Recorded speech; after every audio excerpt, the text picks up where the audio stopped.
Hello everyone and happy Thanksgiving. I hope you are planning to have a nice and relaxing day with family and friends for those who actually celebrate this holiday. And for those who don't, I hope you are enjoying your day off wherever you are. My name is Talisha and I also go by CreativiTeeByT, and I welcome you to my channel. So in today's video, I am sharing one of the makes that I made this week, which is this sweater that I am wearing that I made by using Simplicity 9178. So I made this sweater for several reasons. The first reason is that I had been planning to make this like back in the fall or winter last year when it first came out, and I didn't get around to it, so I went ahead and put this in my pile of to-do makes. So that's one reason. The second reason is it's super duper cold here, and because I need to replenish my wardrobe, I have been wearing like the same sweaters over and over again, and I didn't want to go out and buy anything new. And because I have recently just purchased this sweater knit fabric, I thought it would be the perfect opportunity to go ahead and cut this pattern out and make this sweater up. The other reason why I decided to make this is because I had just made a project that turned into a complete fail, which you will hear about on Sunday, and I needed a pick-me-up project, and with it being cold, I wanted a long, cozy, and feminine type sweater, and this was that pattern. So I am perfectly pleased. It did pick me up, and now I have a nice, beautiful, cozy sweater. So let's jump into my experience with this pattern. The pattern number again is Simplicity 9178, and the pattern description is Mrs. Tunic tops with shawl collar and hem variations. There are 3 views within this pattern. View A is a long straight tunic that could actually be worn as like a dress. View B looks the same except for that it is shorter and has an asymmetrical hem. And view C has a straight hem that stops at the waistline. The view that I cut is view A, and I cut view A because I wanted to have a long and cozy looking type of sweater that I could also change up by adding like a belt and heels and wear as a dress. So again, multifunctional. I really like the look of this, and it did look very nice as a dress as well. I don't have clips in here with me in it as a dress because it was cold outside and I didn't want to take those pictures outside, and I don't care for indoor pictures, but eventually you will see that. So the fabric recommendations are stretch knits only, such as sweater knits, interlock, bamboo, and modal. And the sewing skill level is not rated on this pattern, but I would rate this as easy because there's no closures, there's no gathers, nothing like that.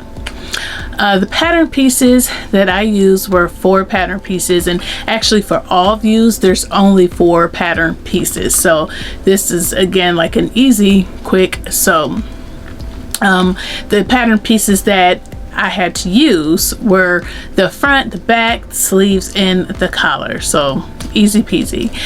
And the only notions that you need is thread.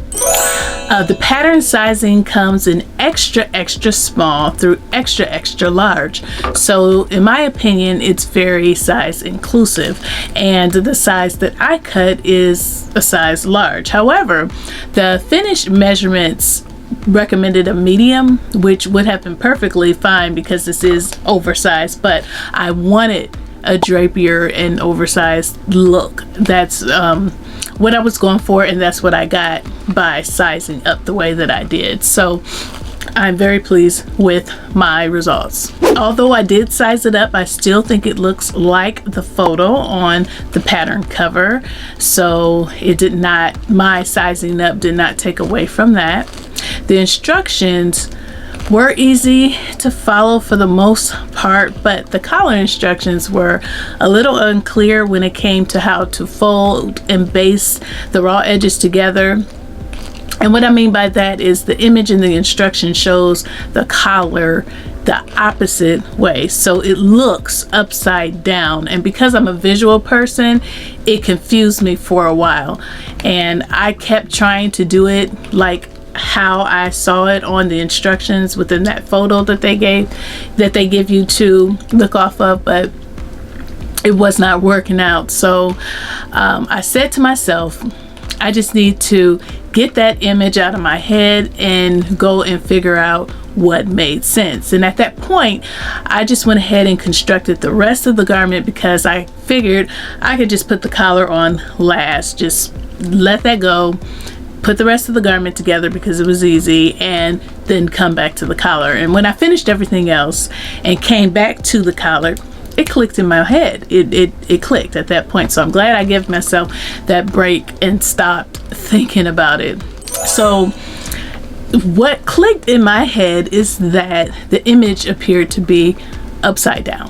However, when I did line up the notches and match dots, it did end up looking like the photo that the instructions had in their illustrations. But prior to lining up the dots with those raw edges, it did not look like that. It had a totally different shape. Lining up the dots changed the whole shape and look of how it looked prior to lining them up. So it sounds a little confusing, but it was.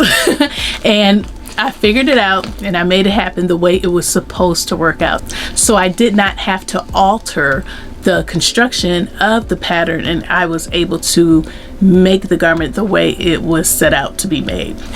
I will say that I was a little frustrated because I felt like this should have been like a no-brainer type of garment to put together, but I had to use a little brains to figure out that collar.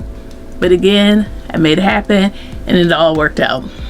Also, I will say that when I looked this garment up on Instagram and YouTube, as I usually do right before I cut into patterns, that's just one of the things I do, is I go look it up on Instagram and YouTube just to see if anyone has run into any problems or if there's anything that I should be aware of. I'll watch that pattern review. But when I did look it up, I was very, very shocked that there were like no more than like 2 posts on Instagram of these tunics. I mean, I truly believe that the reason why there weren't so many posts on this is because of this collar issue. I believe people probably tried to sew it, they followed those instructions, it didn't make sense to them, and they just kind of like either put it to the side or did something else with it. And the reason why I say I'm just surprised is because this is an easy sew. I mean, it's like 4 pattern pieces. It's been out for a year already, so I in my mind would just have assumed that people would have jumped onto this pattern and sewed it up. So yeah, very little information out on this pattern, and like I said, I think the reason for that is because of the collar issue. But this is a very practical garment, and like I said, this pattern has only been out for a year, so that was the reason why I was shocked. But if you are interested in making this pattern, or if you have had any struggles while making this pattern, I did record my process of making this, and I will be adding that video to the channel soon as a sew with me or sew alone, so you can reference to that video and I can show you what I did and how I did it to make that collar come out to be the way it should be. So the things that I liked in particular with this pattern is I liked how loose fitting it is. I like the asymmetrical collar. Even though I had a little bit of struggles with it, I do like it. That was one of the main reasons why I was drawn to it. I like the length variations, and I like the hem variations. I also like how there are no closures and I love the dropped shoulders. If you know me by now, you already know that I'm a dropped shoulder fan, so love that.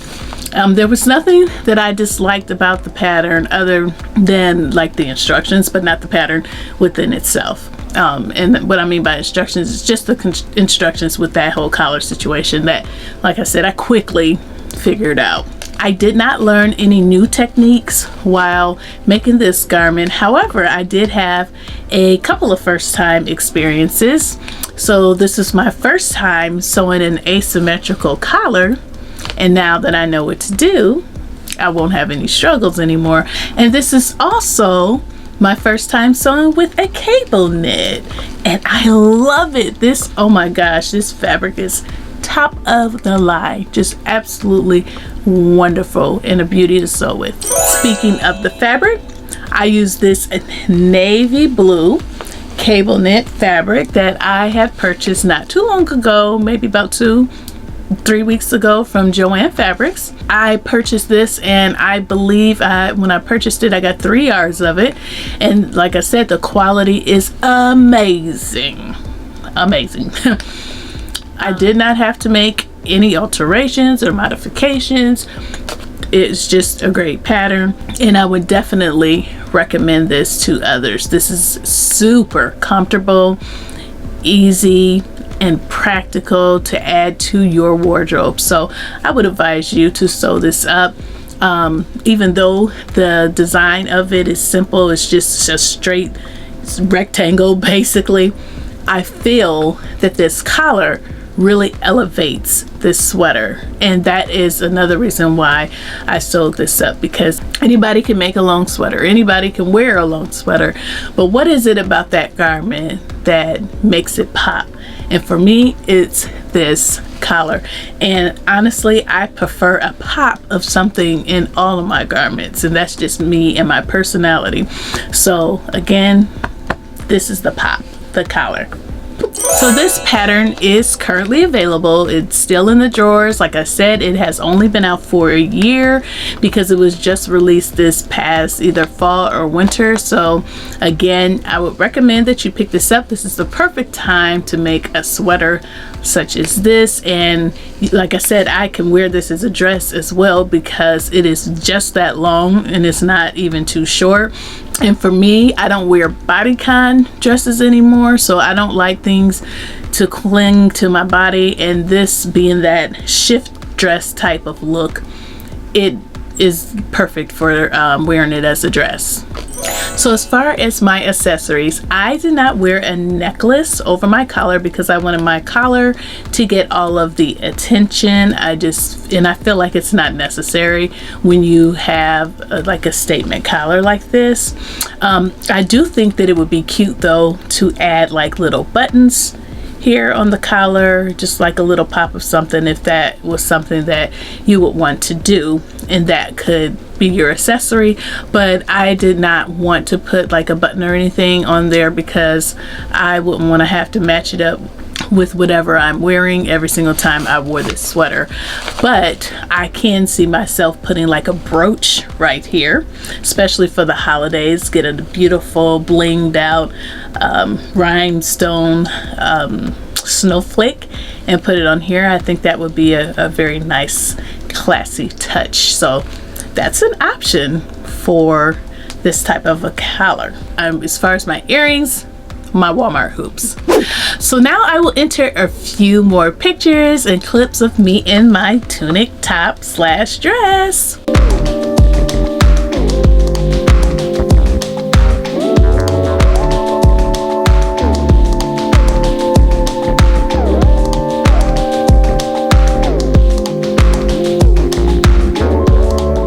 So I really like this pattern, and I feel that it is perfect, just perfect for this time of year. And I am going to enter this dress into the Let's Sew Fall 2021 challenge that Zaji of Zaji Cali Makes is hosting, because I think this is also perfect for fall. So please let me know in the comments below what you think about this tunic / dress. I hope you enjoyed this video, and if you did, please give me a thumbs up. And again, leave a comment in the comments section below. If you are not subscribed, go ahead and click that subscribe button and the gray notification bell so that you can be notified whenever I upload a video. And don't forget to stay tuned to the channel, because on this Sunday I will be featuring another virtual holiday fashion show look in collaboration with Martika of Martika J Makes. Thank you so very much for watching, and thank you to all of my new and returning subscribers for your support. And I will see you in the next video. Bye!